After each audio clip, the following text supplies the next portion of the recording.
안녕하세요. 저는 40대 중반의 여자입니다.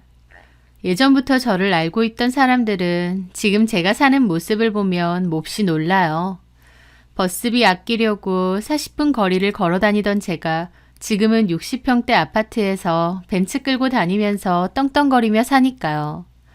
인생은 끝까지 살아봐야 안다는 말처럼 저도 제 인생이 이렇게 달라질 줄은 몰랐습니다. 그리고 또 한 가지, 결혼 생활도 마찬가지네요. 남편과 저의 관계가 이렇게 될 줄은 몰랐거든요. 횟집에서 일을 했던 남편과 사원수가 5명 남짓한 작은 회사에서 사무 격리를 했었던 저는 중학교 때부터 친구였습니다. 원래는 친구 사이였던 거죠. 그 친구는 어머니가 없이 홀 아버지랑 살았는데 원래 가정 형편이 좀 안 좋았었습니다. 저 역시도 부모님이 2분 다 있으셨지만 아버지는 공사 현장에 난리를 다니셨고 엄마는 몸이 안 좋아서 집에 잘 계셨어요. 그 친구와 저는 같은 동네에 살았는데 저희 동네는 달동네처럼 좁은 골목길에 집들이 층층이 있는 외진 동네였습니다. 같은 학교였고 등하교할 때 자주 마주치다가 친해졌죠. 그 친구는 가난한 게 싫다고 자기는 잘 살고 싶다고 잘 그랬고 저 역시도 마찬가지라고 했습니다. 고등학교는 각자 다른 곳으로 갔지만 그래도 친구니까 한 번씩 동네에서 마주치면 얼굴 보고 대화는 하는 사이였어요. 그러다가 그 친구는 고등학교 졸업 후 일을 바로 했고 저는 타 지역의 2년제 대학을 진학했습니다. 그러면서 연락은 아예 끊겼죠. 대학 졸업 후 저는 다시 본가로 돌아와 집 근처에 있는 사무실에 취업을 했습니다. 그러다가 하루는 사무실 사람들이랑 횟집에 회식을 갔는데요. 거기서 그 친구를 다시 만나게 된 겁니다. 너무 반갑더라고요. 그 친구는 거기서 주방 보조를 하는데 바쁘면 홀서빙도 돕는다고 했습니다. 아직도 거기 살지? 너는? 나는 자취해. 아빠랑 좀 심하게 다투고 아빠도 다른 지역으로 일하러 이사가 버리시고 나도 여기서 작은 자취방 하나 구해서 살아. 그렇구나. 이렇게 다시 보니 반갑다. 너 대학생 됐다고 바빠서 내 연락도 쌩 깠잖아. 야, 없는 말 지어내지 마. 네가 언제 연락했어. 오히려 내가 전에 전화했는데도 안 받았잖아. 그랬나? 나도 먹고 사느라 바빠서 그랬나 보다. 어쨌든 너도 이 동네로 돌아왔으니까 종종 보자. 그렇게 그 친구와는 다시 연락하며 친하게 지냈습니다. 그 친구는 사람을 편하게 해주는 재주가 있었어요.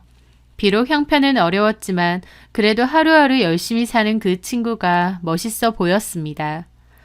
그 친구는 자기 월급날이 되면 저한테 맛있는 거 사준다고 보자고 잘 그랬고 저 역시도 제 월급날이면 그 친구를 데리고 가서 고기를 사줬어요.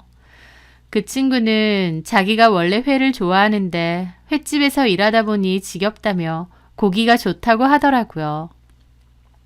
그렇게 만나서 술 한잔 기울이면 자기는 잘 살고 싶은데 평생 이러고 살 것 같다고 한탄을 잘했습니다. 저는 아니라고, 지금 너무 잘하고 있다고, 젊어서 고생은 사서도 한다는데 나중에 반드시 잘 될 거라고 그랬죠. 그 친구도 저보고 참 고맙다고, 여전히 제가 착하고 따뜻한 것 같다고 하더라고요. 그렇게 그 친구와는 잘 지내다가 가랑비에 옷 젖듯 서서히 가까워졌습니다. 사귀자는 말은 따로 안 했지만 어느새 연인이 되어 있었죠. 데이트를 할 때면 주로 남자친구 자취방에 자주 놀러 갔는데 가서 라면도 끓여 먹고 치킨도 시켜 먹고 술도 한 잔씩 했었습니다. 참 별거 없는데도 같이 있으면 재밌고 좋았어요. 그 집이 참 추웠기 때문에 겨울이면 집에서도 패딩을 입고 있었습니다. 그 친구는 보일러도 잘 안 틀었거든요. 입에서도 김이 한 번씩 나올 때도 있었는데 그것마저도 다 추억이고 재밌었죠. 그 친구랑 이불을 같이 덮어쓰고 귤도 까먹으며 우리의 미래에 대해서 잘 얘기했습니다.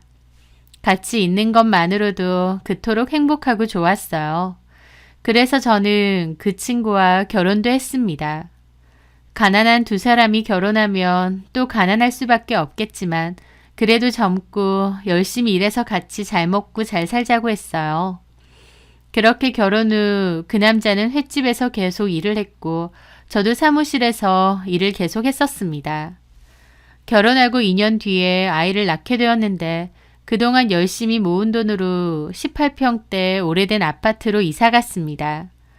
남들 눈에는 초라해 보일지언정 저희한테는 궁궐이나 다름없었죠. 방 한 칸짜리 원룸 살다가 아파트로 이사 간 거니까요.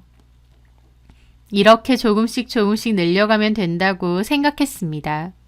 수입이 많지는 않았기에 참 쪼들리고 살았어요. 외식은 꿈도 못 꾸고 웬만한 거리는 버스도 안 타고 다 걸어 다녔습니다.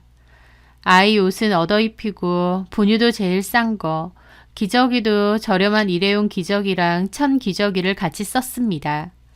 월급 받으면 반 이상은 다 저축하고 얼마 안 되는 돈으로 생활을 했어요. 제 앞으로는 돈을 거의 쓰지 않았습니다.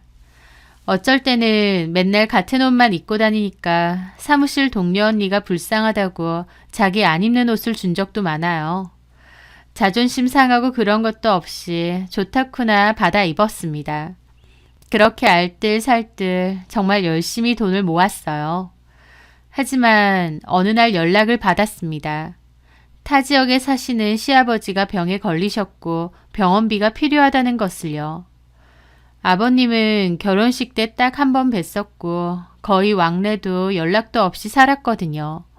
남편하고도 사이가 좋지 않으셨고요. 그런데 병에 걸리셔서 병원에 입원해 계시는데 보험도 마땅히 안 되어 있으셨던 겁니다. 수술도 해야 했고 병원비가 꽤 컸다 보니 남편도 그 사실에 힘들어 하더라고요. 저는 모아놓은 돈으로 병원비 해드리자 그랬습니다. 남편은 힘들게 모았는데 병원비로 이렇게 날려야 되느냐 했지만 어쨌든 남편의 아버지이고 제 시아버지잖아요. 돈은 언제든지 다시 모을 수 있다고 하면서 아버님 병원비와 수술비로 썼습니다. 하지만 보람도 없이 아버님은 수술하고 얼마 뒤 돌아가셨어요. 저희는 사람도 별로 오지 않는 초라한 장례식을 치르고 아버님을 보내드렸습니다. 영정사진 앞에서 남편은 어린 아이처럼 펑펑 울었고 저도 그런 모습을 보며 많이 울었죠. 남편은 장례식이 끝나고 저한테 그러더군요. 고맙다고. 그래도 마지막으로 아버지 병원비랑 수술비 내드려서 최소한 자식으로서의 역할은 한 것 같다고요. 저는 그거면 됐다고. 당신 마음이 편안해졌으면 충분하다고. 돈은 또 벌면 된다고 말했습니다. 하지만 그로부터 1년 정도 뒤에 가뜩이나 사정이 어렵던 제가 일하던 사무실은 폐업을 하게 되었어요. 근근히 버티다가 결국 폐업이 결정된 거죠. 저는 다시 일자리를 구하려고 했지만 쉽지는 않았습니다. 저희 집은 저도 무조건 일을 해야 되는 상황이었기에 무슨 일이든 해야 했어요. 그러다가 집 가까운 데 있는 식당에서 일을 했습니다. 나이든 여사장님 혼자서 일하시는 식당이었는데 혼자 운영하시기 힘들다고 직원을 뽑는 거였죠. 사무직 일하다가 식당 일을 한다는 것이 쉬운 건 아니지만 돈을 벌어야 했기 때문에 열심히 일했습니다. 어느 날 초등학교 동창회에 갔던 남편이 술을 잔뜩 먹고 와서 저한테 그러더군요. 속상하다 진짜. 왜? 그냥 오늘 초등학교 친구들 만났잖아. 나 빼고는 다 잘 먹고 잘 사는 것 같아. 그래서 속상했어? 다음부턴 안 가려고. 다들 술 먹고 대리 부르는데 나는 차도 없으니 대리 부를 일도 없고 그냥 택시 타고 왔어. 근데 초등학교 때 친했던 명식이라고 있거든. 그 자식은 무슨 사업한다더라고.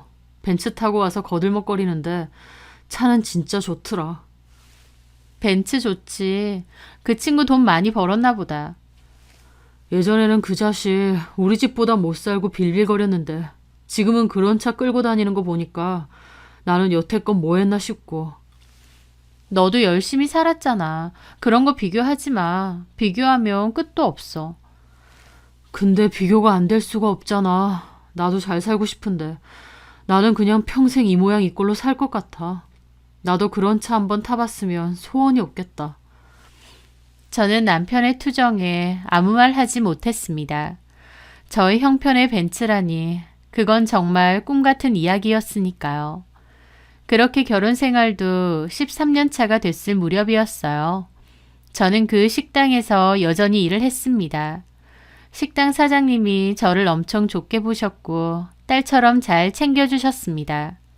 같이 일한 지도 오래되었기에 서로의 집 사정에 대해서 속속들이 잘 압니다. 사장님은 오래전 이혼을 하셨고 아들 하나 키우고 계시는데 아들은 외국으로 이민을 갔다고 했어요. 그래서 많이 외로워하셨습니다. 그걸 알기 때문에 저는 식당 일 외에도 사적으로도 사장님을 잘 챙겨드리려고 노력했습니다. 명절 때도 명절 음식 만들어서 갖다 드리고 생일 때도 케이크랑 선물도 꼭 드렸죠. 같이 술도 한 잔씩 하고 가게 쉬는 날 일부러 사장님 집에 아이 데리고 찾아가서 논 적도 많습니다. 마치 가족처럼 가깝게 잘 지냈고 제 덕에 덜 외롭다며 사장님도 고마워하셨어요. 그러던 어느 날 사장님이 저한테 기니 할 말이 있다고 그러시더군요.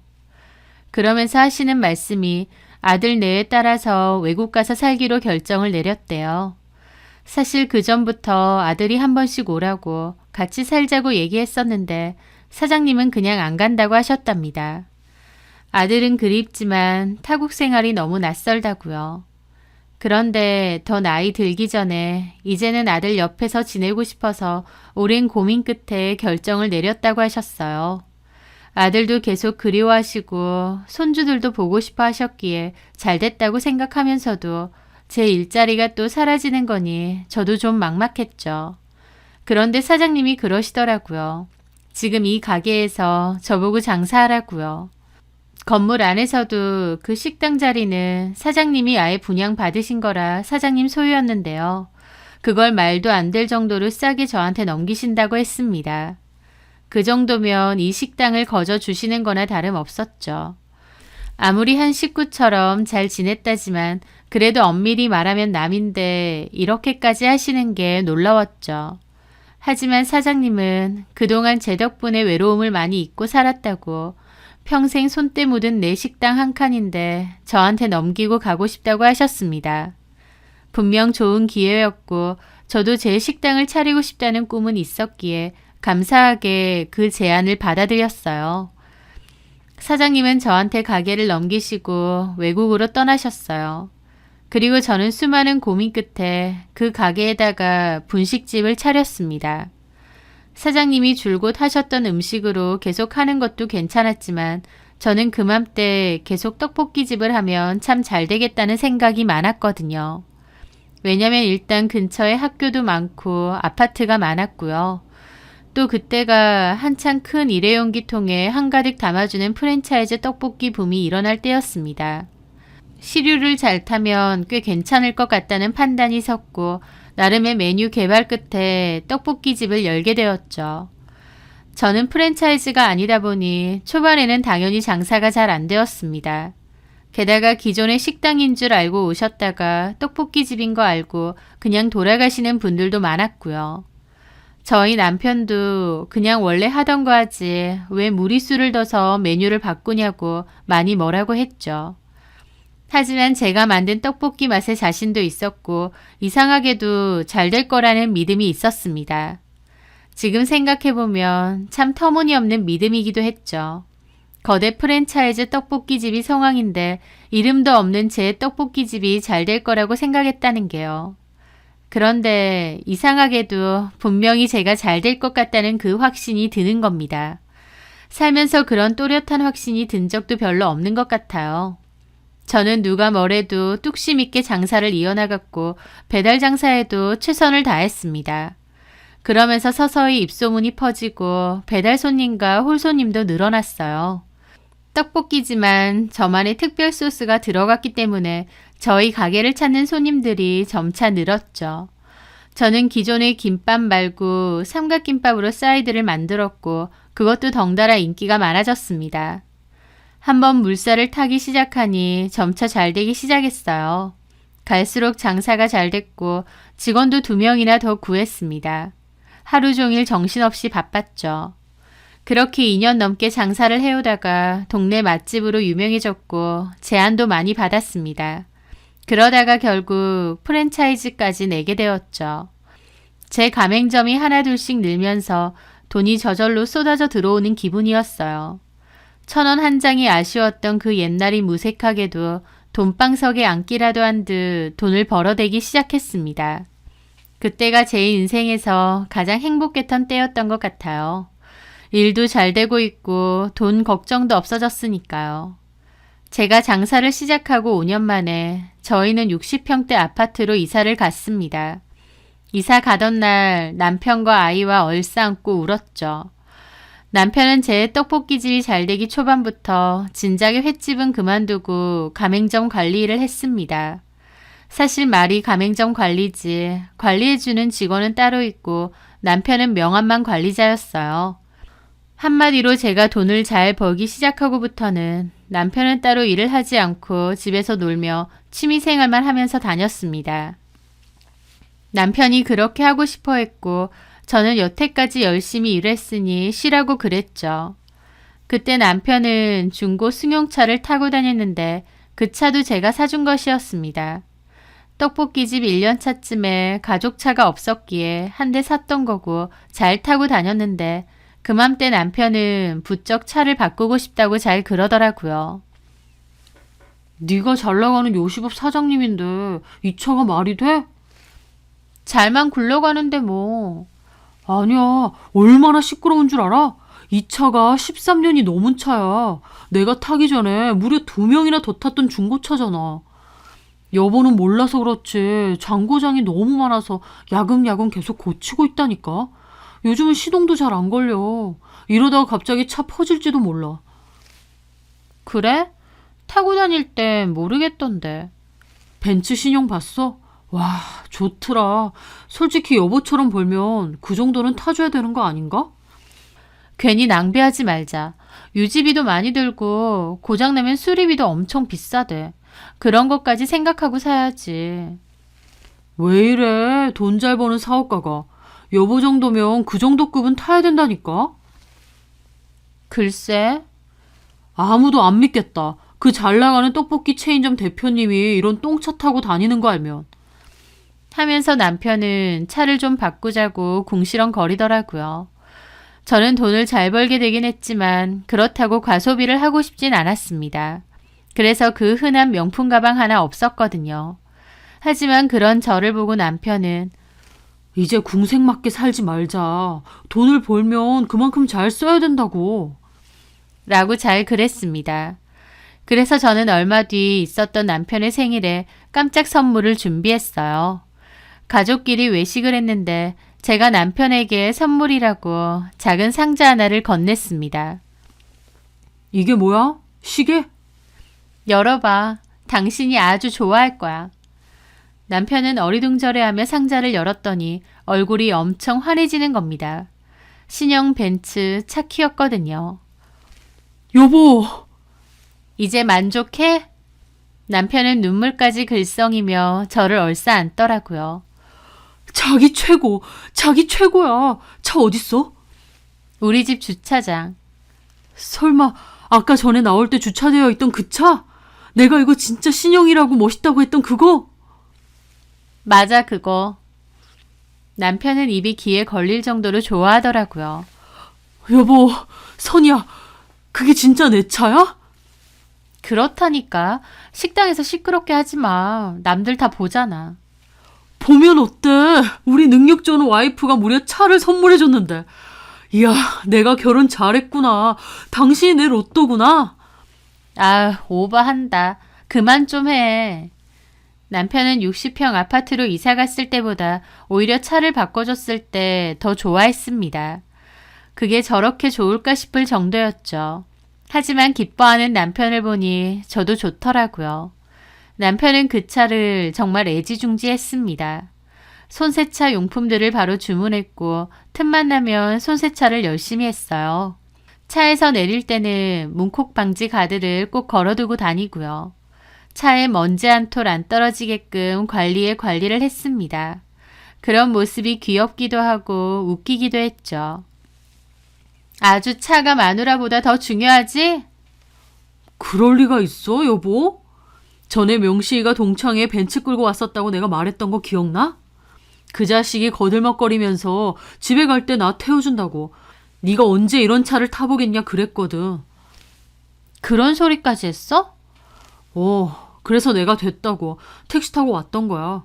그날 나 잠이 안 오더라고. 그 새끼는 뭐가 잘나서 벤츠 타고 다니고 나는 차 한 대가 없나 싶어서. 근데 자기가 내 소원 이뤄준 거야. 벤츠라고 다 급이 같나? 명식이 그놈이 타던 거랑 이거랑 급이 달라. 저번에 우연히 보니까 그 자식 그 오래된 똥차 벤츠를 아직도 끌고 다니던데. 나 조만간 동창회 있거든. 이거 타고 가려고. 가서 명식이한테 보여주려고. 참나, 유치하다 유치해. 하면서도 저는 그냥 웃었습니다. 고마워 자기야. 참 잘 살고 싶었는데 돈 걱정 없이 살아봤으면 좋겠다 싶었는데 자기가 내 꿈 이뤄줬네. 남편은 제 손을 꼭 잡았습니다. 나도 고맙지. 이제 돈 때문에 아등바등 하던 거 잊어버리고 우리 세 식구 늘 이렇게 잘 살아보자. 그래, 고마워 여보. 참 행복했습니다. 그렇게 힘들고 가난했던 시절을 벗어나 잘 됐고 가족끼리 서로 고맙다며 네 덕이라고 해줄 수 있는 그 상황이요. 그런데 더 행복할 수 있었는데 왜 이렇게 사람은 어리석은 짓을 할까요? 왜 돈이 생기니까 딴 생각을 먹는 걸까요? 어느 날 저는 의문의 문자 한 통을 받게 되었습니다. 본점에서 여느 때와 다름없이 일을 하고 있었는데 띠링하는 소리와 함께 문자가 도착했죠. 누구지? 하면서 폰을 열었는데 거기에는 뜬금없이 한 아파트에 주차되어 있는 남편의 차가 찍혀 있는 겁니다. 번호판도 남편 차가 맞고 주차한다고 야무지게 문콕 방지 가드까지 걸어놨더라고요. 남편 차인데 이걸 누가 보낸 거지? 생각하며 번호를 봤는데 모르는 번호였어요. 저는 답장을 했죠. 누구세요? 라고요. 그랬더니 잠시 후 전화가 왔습니다. 저는 옆에 직원에게 주방 좀 맡아달라고 하고 복도로 나가서 전화를 받았죠. 여보세요? 안녕하세요. 방금 문자 보낸 사람인데요. 그 차주가 남편분 맞으시죠? 웬 남자였습니다. 목소리는 좀 젊어 보였고요. 저는 남편이 남의 아파트에 불법 주차를 했나 보다 싶었어요. 아, 네. 혹시 불법 주차가 돼 있었나요? 죄송해요. 제가 당장 전화해서 빼라고 할게요. 그 말에 그 남자가 그러더군요. 아니요. 그런 게 아니라요. 저기 남편분 그 차가 주차된 곳이 어딘 줄 아시나요? 라며 뜬금없는 소리를 하는 겁니다. 네? 그게 무슨... 거기가 어딘데요? 남자는 동네 이름과 아파트 이름을 말해주었어요. 저희 가게에서는 30분 정도 걸리는 거리의 동네였죠. 남편이 거기 왜 갔을까 싶기는 했습니다. 남편은 그맘때 볼링에 푹 빠져 있었는데 굳이 그렇게 멀리 있는 볼링장에 갔나 싶기도 했어요. 아, 그런데요. 전화 거신 분은 누구시죠? 제가 아무리 생각해도 이건 아닌 것 같아서 전화드렸습니다. 무슨 말씀하시는 거예요? 남편분요. 저희 누나랑 바람을 외도를 저지르고 있습니다. 저는 그 말을 한 번에 못 알아들었습니다. 네? 뭐라고요? 저희 친누나랑 바람이 났다고요. 그쪽 남편분이요. 바람이요? 저는 너무 놀라 소리를 질렀다가 입을 틀어 막았습니다. 생각지도 못한 말이었기에 너무 충격이었고 그 순간부터 심장이 미친 듯이 뛰더라고요. 저희 남편이랑 그쪽 누나가요? 예, 여기는 저희 누나 집이에요. 차에 보면 그쪽 남편분 전화번호 말고도 전화번호 하나가 더 붙어 있더라고요. 남편은 차 안에 놔둘 번호판을 샀었는데 그 번호판이 번호 2개를 해둘 수 있기에 하나는 제 번호로 해두었습니다. 아주 가끔 제가 타기도 했었고요. 그 남자는 그 번호를 보고 전화를 한 것이었죠. 그런데요? 제가 누나한테 그만두라고 여러 번 말했고요. 남편분한테도 경고를 했었거든요. 그래서 안 만난다고 했던 것 같은데 또 이 차가 주차되어 있네요. 그래서 전화 드린 겁니다. 저는 머릿속이 새하얘지고 어떻게 해야 할지 모르겠더라고요. 저기 지금 그 아파트 주차장에 계신 건가요? 네, 제가 지금 거기로 갈게요. 좀 기다려 주시겠어요? 알겠습니다. 그렇게 저는 바로 택시를 타고 그곳으로 달려갔습니다. 가는 동안 손이 너무 떨리고 초조했어요. 믿겨지지가 않아서 분노보다는 그냥 이상한 긴장감에만 휩싸였죠. 그렇게 도착을 해서 지상 주차장에서 두리번거리는데 어떤 남자가 두리번거리는 저를 알아본 건지 손을 들더라고요. 그 남자가 있는 곳으로 달려갔죠. 그 남자는 굳은 얼굴로 서 있었는데 옆을 보니 정말 제 남편 차였습니다. 이 차 맞죠? 네, 맞아요. 아예 모르셨던 거죠? 네, 그쪽 누나랑 저희 남편이 바람이 났다고요? 그쪽 누나는 뭐 하는 사람인데요? 2년 전에 이혼했고요. 작은 네일샵 하나 운영하는데 저도 같은 아파트 살거든요. 그래서 오며 가며 누나랑 왕래하고 지냈는데 누나가 저 남자를 만나는 거예요. 처음에는 저한테까지 거짓말했어요. 이혼남이라고. 그런데 나중에 알고 보니 유부남이라고 이실직고 하더라고요. 누나도 다 알고 만났던 거고. 제가 미쳤느냐고 당장 헤어지라고 했는데 저 남자가 이혼하고 올 거라 그랬다고 좀 기다려 달랬대요. 이혼하고 온다고 했다고요? 기가 막혔습니다. 그 남자는 고개를 끄덕이더라고요. 네, 제가 누나한테 헛소리 말고 당장 그만두라고 아니면 부모님한테도 알리고 저 남자 부인한테도 알릴 거다 그랬더니 저한테 쌍욕하면서 다시는 오지 말라고 인연 끊자고 하더라고요. 제가 그래도 동생인데 누나가 저러고 사는 걸 어떻게 냅둡니까? 그래서 저희 누나 집에 찾아온 그쪽 남편한테도 말했어요. 우리 누나 데리고 장난치는 거냐고. 당장 헤어지지 않으면 그쪽 부인한테도 알린다고요. 그랬더니 미안하다고 다시는 안 만날 테니 알리지 말라고 빌더라고요. 저 보는 앞에서 저희 누나한테 전화해서 헤어지자고 미안하다고까지 했었고요. 둘이 끝냈구나 싶었고 저희 누나한테도 정신 차리고 살라고 했죠.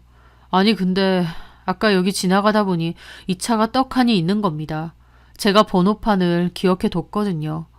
이 인간들이 진짜 미쳤구나 싶어서 그쪽한테 전화한 겁니다. 자초지종을 듣는데도 이게 내 남편 이야기가 맞나 믿기지가 않고 손발만 떨렸습니다. 다리에 힘이 풀려서 주저앉을 뻔한 걸 그 동생이 겨우 잡아주더라고요. 괜찮으세요? 제가 혹시 괜한 걸 알린 건지. 저는 손을 저었습니다. 아니에요. 만약 그게 다 사실이면 저 인간들 끝장낼 거예요. 몇 동 몇 호인가요? 103동 501호예요. 근데 문은 절대 안 열어줄 텐데. 저는 동호수 듣자마자 바로 엘리베이터 탔습니다. 그리고 그 집 앞에 섰죠. 초인종을 누르려는데 가만 생각해보니 그 동생 말처럼 절대 안 열어줄 것 같았어요. 그래서 일단 계단으로 한층 내려간 뒤 남편에게 전화를 걸었죠. 남편이 아무렇지 않은 목소리로 여보세요 하고 전화 받는데 속에서 쓴물이 올라오는 기분까지 들었습니다. 지금 어디야? 어? 아, 볼링 연습하러 왔지. 좀 전에 이상한 전화가 왔어. 당신이 바람을 핀다면서. 그 여자 남동생이래. 어? 그게 무슨 말도 안 되는 소리야. 남편은 놀랐는지 펄쩍 뛰었습니다. 지금 당장 가게로 좀 올 수 있어? 갈게. 그럼 말도 안 되는 소리 절대 믿지 마. 내가 지금 당장 갈게. 그리고 저는 전화를 끊고 그 여자 집 문 앞으로 갔습니다. 안에서는 우당탕 소리가 들리더라고요. 저는 폰을 꺼내 동영상을 조용히 켰습니다. 잠시 후 나 갔다 올게 라는 소리와 함께 엄청 급하게 벌컥 현관문이 열리는 겁니다. 저는 그 앞에서 폰을 들이밀었습니다. 남편은 황급히 나오다가 제가 문 앞에 있는 것을 보고 소리까지 지르며 몹시 놀라더라고요. 저는 동영상을 찍으며 남편을 밀치고 안으로 들어갔습니다. 안에는 슬립 차림의 여자가 놀라서 저를 보고 있더라고요. 진짜 바람 피고 있었네, 이 미친 것들이? 진짜 눈이 돌아가더라고요. 남편은 놀라서 당신이 여기 어쩐 일이냐고 그러고 있는데 뒤돌아서서 바로 싸다기를 갈겼습니다. 남편은 뺨을 부여잡고 놀라서 보는데 그 얼굴을 보자 부하가 치밀어서 반대쪽 뺨도 다시 갈겼어요. 그 여자가 뒤에서 소리 지르고 있던데 달려가서 머리채 잡았습니다. 야, 이 망할려나. 이 남자 유부남인 거 알았어 몰랐어? 그 여자 저한테 머리채 잡혀서 소리 지르고 있는데 남편 놈은 어쩔 줄 몰라 하더라고요. 여보, 잠깐만 내 말 좀 들어봐. 저는 이번엔 말리는 남편 놈 머리채를 잡았습니다. 야, 이 미친놈아. 바람을 펴. 네가 나한테 어떻게 이래? 제가 미친 사람처럼 남편 머리채를 잡고 흔들고 있는데 남편이 그만 좀 하라고 저를 확 밀더라고요. 저는 바닥에 나동그라졌죠. 아, 그만 좀 해. 머리 다 뜯어놓을 참이야? 머리가 아니라 네 얼굴을 다 뜯어놔도 분이 안 풀려. 바람을 펴? 네가 사람이야? 아이씨, 어떻게 알고 온 거야 도대체? 그게 중요해? 그게 중요하냐고. 저는 악을 질렀습니다. 이제 먹고 살만해졌더니 바람질. 네가 인간이냐? 남편은 어쩔 줄 몰라 하더니 갑자기 빌더라고요. 여보, 선이야, 잘못했어. 바람 핀 건 미안한데 나 사실 이 여자랑 끝내려고 왔어. 그 말 하러 온 거야. 그 말에 그 여자도 소리 지르더라고요. 뭐라고? 야! 너 조용히 해. 그러더니 저한테 비는 겁니다. 선이야, 나 진짜 저 여자랑 끝내려고 왔어. 저는 그런 남편을 노려보며 그랬죠. 나 밖에 서 있었던 거 까먹었니? 네가 저 여자한테 갔다 올게 라고 했던 거 내가 똑똑히 들었어. 어디서 개수작이야? 너 내가 그렇게 우스워 보여? 너 좋아해주고 해달라는 거 다 해주고 사달라는 거 다 사주니까 사람 호구로 보이디? 너 사람 잘못 봤어. 네가 내 남편일 땐 그랬을지 몰라도 나 이 꼴 봤는데 너랑 안 살아. 그렇게 소란이 일어났는데 남동생도 부랴부랴 들어오더니 그 소란을 보고 놀라더라고요. 그 여자는 남동생을 노려보고요. 야, 이 자식아, 네가 전화한 거야? 그래, 내가 했다. 저 자식 유부남이니까 그만 만나라고 했잖아. 누나 진짜 왜 이래? 네가 뭔 상관이야. 지 걱정해서 이렇게 한 남동생한테까지 약을 쓰며 욕을 하더라고요. 엄마 아빠한테 전화해? 지금 오라고 할까? 그만 못해? 제발 정신 좀 차리고 살아. 저 꼴 보고도 정신이 안 차려져? 그렇게 남동생하고 그 여자도 싸우더라고요. 저는 진절머리가 나서 그곳을 벗어나려다가 다시 돌아왔습니다. 차키 내놔. 어? 차키 내놓으라고. 여보. 네 여보 이제 없으니까 당장 차키 내놔. 남편은 떨리는 손으로 차키를 내밀었고 저는 그거 낚아채서 내려갔습니다. 그리고 그 차 제가 몰아서 집으로 갔어요. 지 생각해서 차까지 사줬더니 이 차로 바람이나 피우고 다니고 저기 인간 맞나 싶었습니다. 집에 도착해서도 차에서 내리지도 못하고 펑펑 울었죠. 그리고 주머니에서 폰을 꺼냈는데 그때까지도 동영상 녹화가 되어 있는 겁니다. 저는 훌쩍이면서 녹화 종료를 눌렀고 그 내연녀 집에서 난리친 건 고스란히 다 녹화와 녹음이 되어 있는 거 확인했습니다. 초반에 제가 쳐들어간 것까지는 영상 녹화가 되어 있었고 그 뒤로는 주머니에 폰을 넣었기에 화면은 까맣고 대화 내용만 다 녹음이 되어 있었죠. 그걸 다시 듣는데 또 눈물이 났습니다. 왜 나를 배신했나, 왜 이런 바보 같은 짓을 저지른 건가 싶어서 눈물만 나더라고요. 남편은 계속 전화 오는데 다 차단하고 차 안에서 3시간은 넘게 울었던 것 같습니다.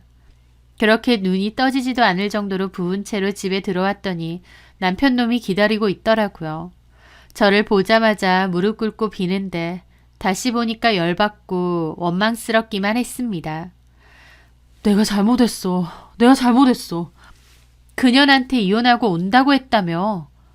어? 아니야. 그런 적 없어. 내가 잠깐 눈이 돌았던 것뿐이야. 이혼해 줄 테니까 그년한테 가.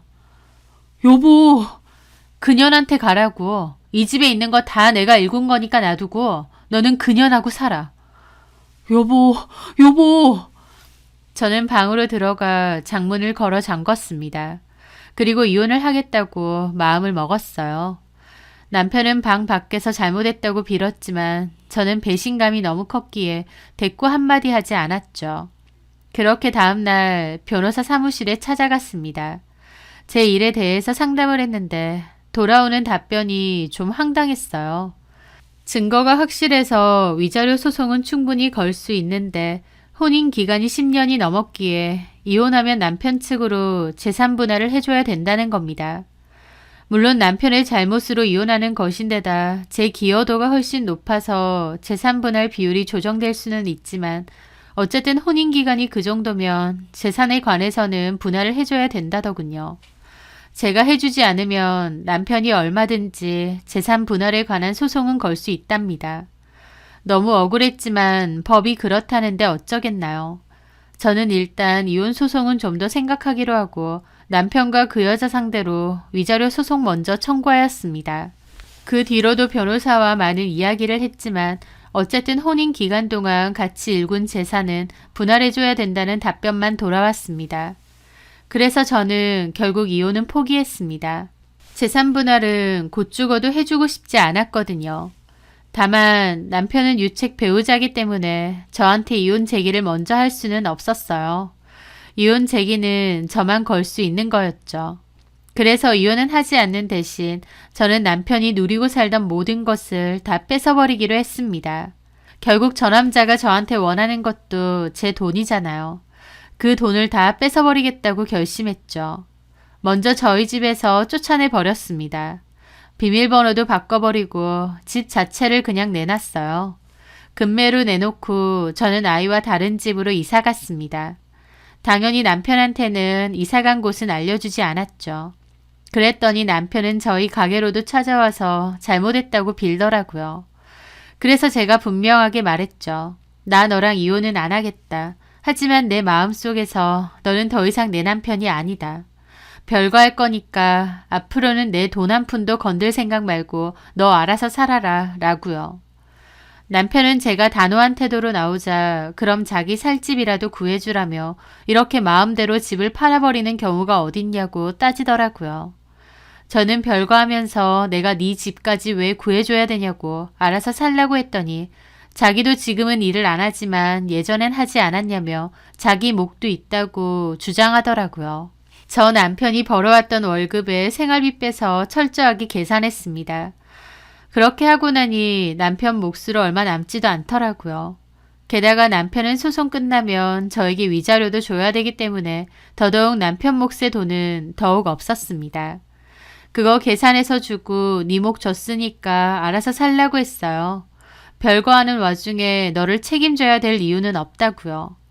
남편은 이럴 거면 차라리 이혼해달라고 빌면서 요구하더라고요. 재산분할 받으려고 하는 속셈인 것 같았죠. 그런 남편에게 제가 그랬습니다. 유책 배우자는 이혼 못 걸어. 너 유책 배우자잖아. 나는 이혼 안 해. 그냥 이러고 살 거야.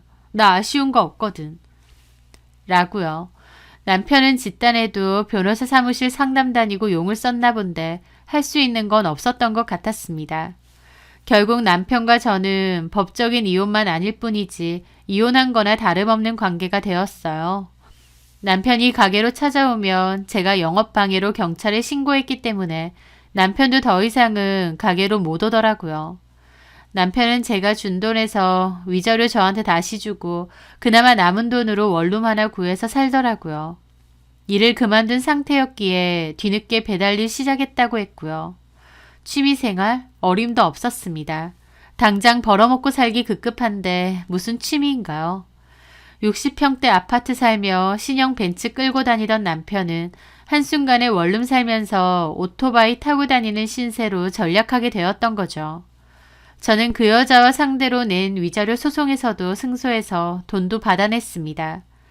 그 여자도 남편이 고급차 타고 다니고 돈도 잘 쓰니까 제법 잘 나가는 사업가인 줄 알았다던데 그게 다 제 돈이었다는 거 알고 남편하고도 대판 싸웠나 보더라고요. 저는 그 여자에게 전화해서 그랬습니다. 네 동생 때문에 내가 위자료 받는 선에서 끝내는 거다. 네 동생 아니었으면 이 동네에 얼굴도 못 들고 다니게 소문내고 이판사판 했을 거다. 그래도 누나라고 욕먹어 가면서 정신 차리게 도와준 네 동생한테 평생 고마워하면서 지내라고 그랬습니다. 그 여자는 제 말에 아무런 대답도 안 하고 그냥 끊더라고요. 남편은 그 후로도 저한테 전화하거나 아이한테 전화해서 한 번만 봐줘라. 내가 미친놈이다. 죽일 놈이다. 이렇게 살기 싫다. 죽고 싶다. 별 생쇼를 다 떨길래 제가 그랬습니다. 죽든 말든 알아서 하라고. 너 죽으면 그 보험금 내가 받을 거라고요. 왜냐면 제가 법적인 아내니까요. 제 말에 남편 네가 이렇게 지독한 년인지 몰랐다고 욕하길래 저도 똑같이 욕해 주었죠. 호강에 겨워서 요강에 자빠진 건 너라고. 평생 나한테 사죄하는 마음으로 살아도 뭐할 판에 징징거리지 말라고요. 저는 남편을 용서할 생각이 전혀 없습니다. 그렇게 행복했던 가정을 아무렇지 않게 깨버린 남편의 행동을 생각하면 절대 용서할 수 없고 예전처럼 살 수 없다는 것도 알고 있어요. 남편을 생각하면 참 어리석은 것 같습니다. 본인만을 위해주고 아껴주는 그래서 뭐든 해주고 싶어하는 본처를 속이고 수중에 돈 좀 생겼다고 바람질이라뇨. 재산분할 해주기 싫어서 이혼은 안 할 생각인데요. 전 남편한테는 더 이상 10원 한 장 주고 싶지 않거든요. 하지만 또 시간이 지나 제 마음이 달라지면 그깟 돈 몇 푼 쥐어주고 이혼 소송 걸 겁니다.